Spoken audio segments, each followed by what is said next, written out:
지적인데. 그냥 뭐 1억 원에 우습게 넘어가는 건데. 이 기계 하나예요? 와.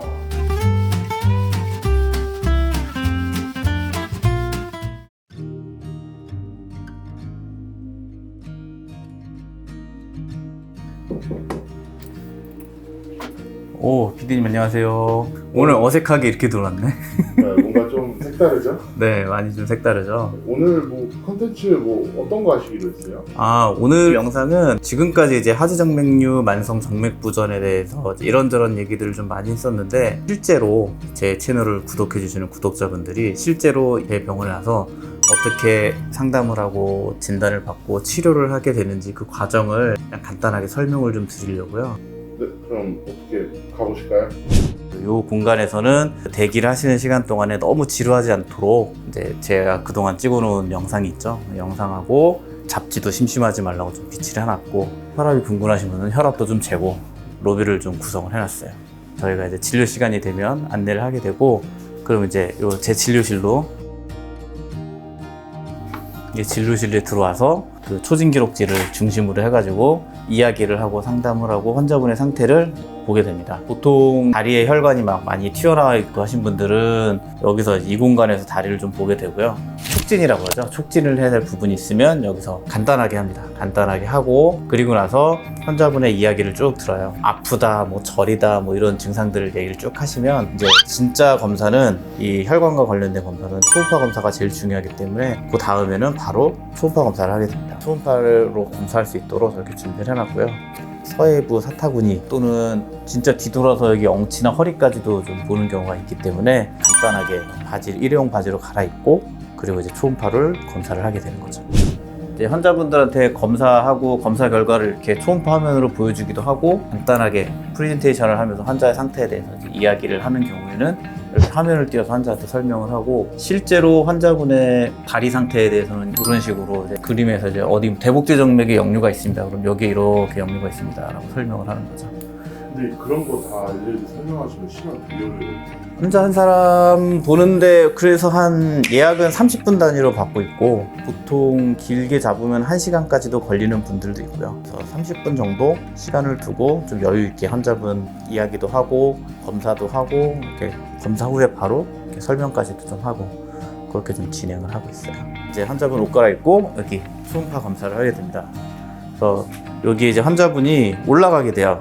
올라온 상태에서 한쪽 다리, 그러니까 오른쪽을 먼저 주로 하기 때문에 왼쪽 다리에 체중을 다 싣게 되고, 여기는 이제 아무것도 체중이 안 실리니까 이 상태에서 초음파를 위에서부터 이렇게 쭉 보게 되는 거죠. 그래서 대복제 정맥과 그 주변을 검사를 하게 되고요. 그 다음에 이제 대복제 정맥이 끝나면 뒤돌아서 이 상태에서 마찬가지로 이렇게 한쪽으로 체중을 기울이고 이런데 힘 빼고, 여기서부터 소복제 정맥을 검사를 하게 되고, 그리고 이제 그 외에 이제 양 사이드라든지 이 위라든지 필요한 검사는 이제 요 위에 서서 검사를 하게 되겠고, 환자분은 이제 검사하는 사이에 저 화면을 보게 되는 거죠. 본인의 다리의 정맥 혈관을 좀 이렇게 검사하는 거에 대해서 신뢰를 좀 하실 수 있도록 이렇게 검사도 직접 라이브로 하게 되는 거죠. 이게 검사를 하는 동안에 이제 이 초음파를 쓰는데 이렇게 두 가지 탐촉자 프로브라는 걸 쓰는데, 얘는 이제 선형 리니어 프로브라고 해서 보통 한 4cm에서 6cm 깊이까지 볼 수 있는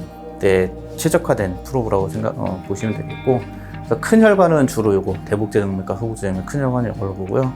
이건 이제 하키 스틱 프로브라고 하는데, 실제로 이렇게 하키 채 모양으로 이렇게 생겨서 얘는 되게 작고 가볍고 조금 더 주파수가 훨씬 더 높아요. 그래서 이거는 1cm에서 2cm 정도의 깊이에, 또는 아주 얇고 가는 혈관, 피부랑 아주 더 가까운 곳까지도 잘 볼 수 있도록 되어 있는 프로브고, 이 기계는 로지큐 E10이라는 기계고, G라고 하는 의료기기를 만드는 회사에서 나온 초음파 기기 중에는 지금까지는 최상위 모델 중에 하나라고 되어 있는 모델이거든요. 그래서 최신의 모델이기도 하고 가장 예민한 모델이기도 하고 그렇습니다. 지금 보면 여기서 여기가 1cm거든요. 1cm의 깊이를 이렇게 선명하게 보여주는 거죠. 손가락 같은데 혈관도 작지만 손가락의 혈관을 보여주는데 0.11cm, 1.1mm. 그러니까 1mm가 안 돼, 1mm 전후의 혈관도 검색을 해서 찾아낼 수 있고.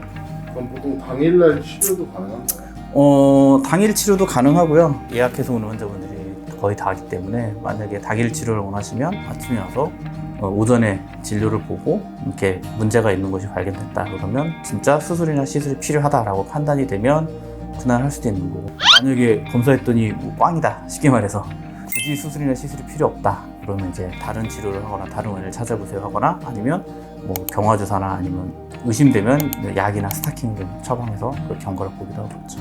그럼 시술실 한번 그런 시술실 갈까요? 제가 주로 시술을 하거나 아니면 경화주사를 하거나 할 때 사용하는 우리 시술실인데, 그냥 일반적인 수술 시술실하고 비슷하다고 보시면 돼요. 베드도 있고, 그다음에 환자를 모니터하는 모니터 기계도 있고, 저희는 초음파가 꼭 필요하기 때문에 수술할 때 쓰는 초음파, 또 초음파를 보조해 줄 수 있는 모니터, 모낭도 이렇게 보여요. 여기 요 검정색 부분. 네네. 이건 우리 이제 피부에서 모낭이라고 하는 혈 같은 게 올라오는 그런 구조물을 얘기하는데, 그런 모낭 같은 것도 볼 수 있고, 털이 그림자처럼 보이기도 해요. 비싸겠네요. 그냥 1억 원에 우습게 넘어가는. 이 기계 하나예요? 와. 이 같은 경우는 요거는 그 피부에, 여기가 피부층이고 여기가 피하 지방이면 피부층에 있는 작은 혈관도 찾아낼 수 있고, 이건 지금 0.6mm죠. 0.6mm 정도 되는 사이즈의 혈관도 찾아낼 수 있는 그런 초음파가 되겠어요. 지금 우리나라에서 쓰는 초음파 중에는 가장 훌륭한 성능을 가진 친구라고 보시면 되는데, 그래서 작은 혈관도 찾아서 치료할 수 있기 때문에 확실히 치료하는 데 많은 도움을 준 초음파라고 생각하시면 돼요. 여기 보시면 여기 위에 있는 이 기계는 우리가 이제 레이저 시술할 때 쓰는 레이저 기계고요. 레이저를 만들어주는 그 제네레이터가 되는 거고, 이거는 고주파로 이제 똑같이 레이저, 고주파 두 가지는 열을 내서 혈관을 열로 폐쇄하는 치료할 때 쓰는 장비인데, 저건 이제 고주파 장비가 되겠고, 비열 치료할 때 쓰는 베나실이라는 건데, 베나실은 그냥 이렇게 키트로 돼 있어요. 일회용 장비죠. 일회용 키트처럼 되어 있고, 혈관 안으로 쭉 넣어줘야 되니까 그걸 유도해주는 가이드 와이어, 유도 철사가 있고, 실제로 요만한 병에 5cc 정도의 베나실 그 이제 접착제 같은 시아노아크릴에 든 접착제가 들어있는 거고, 까서 빼서 쓰고 버립니다. 그래서 일회용 장비예요. 보통 일반적인 수술방은 굉장히 춥잖아요. 시원하게. 그걸 왜냐 그러면 세균의 감염을 줄이기 위해서 수술방 온도를 낮추거든요. 문제는 정맥은 날이 추우면 수축해요. 쪼그라들어요. 그러면 우리가 원하는 대로 수술이나 시술을 진행할 수가 없기 때문에 일반적으로 정맥류를 치료하는 수술방은 상대적으로 따뜻하다고 생각하시면 돼요. 겨울에는 히터를 틀어요. 심지어 환자분들의 혈관이 수축돼버리면 뭐 레이저라든지 베나실이라든지 기구가 혈관으로 들어가야 되는데 못 들어갈 정도로 확 쪼그라드는 경우가 생길 수 있거든요. 그런 거를 방지하기 위해서는 또 그런 예방 조치 중에 하나가 수술방을 춥지 않게 한다, 따뜻하게 한다가 원칙 중에 하나예요. 그래서 우리는 수술방을 춥게 하지 않습니다. 보통 그 시술 시간이 얼마나? 레이저로 대복제 정맥, 여기 보통 이 무릎 주변에서 시작해서 여기 서해부까지 해서 시술을 하니까 주사 바늘이 들어가고 마취하고 레이저 쭉 열로 폐쇄하는 데까지는 요 한쪽 다리 하는 데는 한 20분 전후 하시는 선생님들마다 조금 시간 차이는 있을 수 있는데, 어쨌든 저 같은 경우는 한 20분.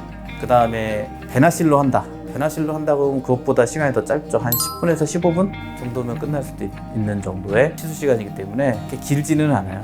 대신에 이제 뭐 양쪽 또 뒤에 소복제 정맥까지 해야 된다 그러면 이제 거기에 시술 시간이 더 들어가긴 하겠지만, 한쪽만 하는 경우는 그렇다라고 생각하시면 됩니다. 시술이 끝나고 바로 걸어서 나가시나요? 네. 시술 끝나고 혼자 그냥 걸어서 회복실로 가요. 와서 누워서 시술 받고 다 정리가 되면은 그 다음에는 일어나서 그냥 이대로 회복실 안으로 들어와서 회복을 하게 되고, 회복실은 이렇게 환자분이 좀 편하게 쉬실 수 있도록 베드하고, 시간이 좀 걸릴 수 있기 때문에 쉬는 시간이 뭐 TV도 좀 갖다 놓고, 그다음에 뭐 공기청정기라든지 뭐 이런 기본적인 시설은 다 돼 있고요. 정맥 치료하는 있는 환자들한테 있어서는 다리를 좀 올리고 있는 게 좋거든요. 침대는 이렇게 편하게 누웠다가 다리가 올라오는 모션 베드를 쓰고 있기 때문에, 이렇게 만약에 다리를 좀 올리는 게 필요하다 그러면 모션 베드를 통해서 다리를 이렇게 좀 올리는 거를 하고 있습니다. 그래서 이렇게 회복실에서 회복을 취하고 있다가 잘 됐는지 초음파로 다시 한번 확인을 하는 걸 거치고, 필요하신 분들은 경화주사까지 오후에 진행을 하고 이제 설명 듣고 퇴원하시게 되는 거죠. 이 정맥과 관련된 수술과 시술은 환자가 가능하면 빨리 걷는 게 다른 합병증, 특히나 심부정맥의 혈전증 같은 합병증이 안 생기게 하는데 가장 중요한 요소거든요. 바로 움직일 수 있게끔 하는 게 가장 중요한 치료 후에 환자를 관리하는 것 중에 하나라고 생각하시면 되겠고, 그렇기 때문에 우리는 시술하고 바로 걸어야 돼서 마취도 가능하면 국소 마취, 가능한 수면 마취를 하더라도 아주 살짝만 해서 환자분이 좀 거동하는데 불편함이 없게끔 그렇게 해서 치료를 하고 있는 거예요. 오늘은 조금 이제 어색하게 좀 특이하게 좀 움직이면서 말씀을 좀 드려봤는데요. 저희 병원에 오시면 이렇게 상담, 그다음에 진단, 그다음에 치료를 이렇게 받는다라는 거를 좀 소개를 드리고 싶어서 오늘 영상을 좀 찍어봤고요. 오늘 영상이 아까 말씀드렸던 그런 것들에 보태서 이해가 되셨다고 한다면 훨씬 더 도움이 되시지 않을까라고 생각을 합니다. 그래서 오늘 영상이 도움이 되셨다면 구독, 좋아요, 알람 설정까지 부탁드리겠습니다. 감사합니다.